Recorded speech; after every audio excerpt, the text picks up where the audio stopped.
So Menier Maunga is in problems because with the Department of Education, the trust has moved away from him, and everything that is currently happening might lose you.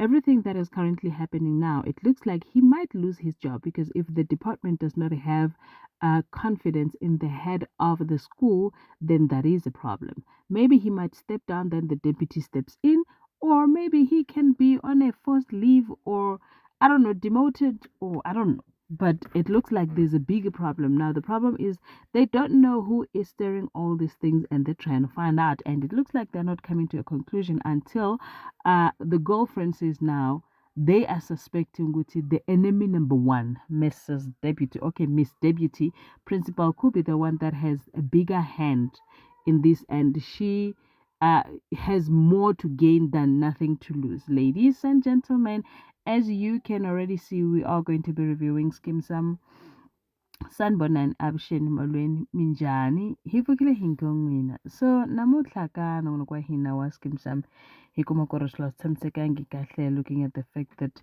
Utlement he's back to his old ways and now this time around is embarrassing.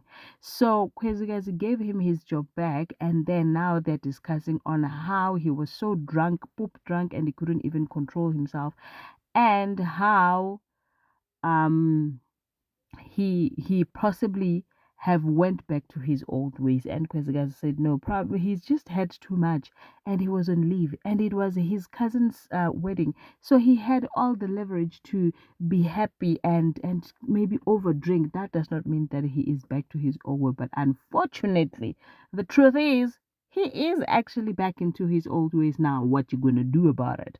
Because nobody knows where he is right now and we in kinga kahle kahle. Yo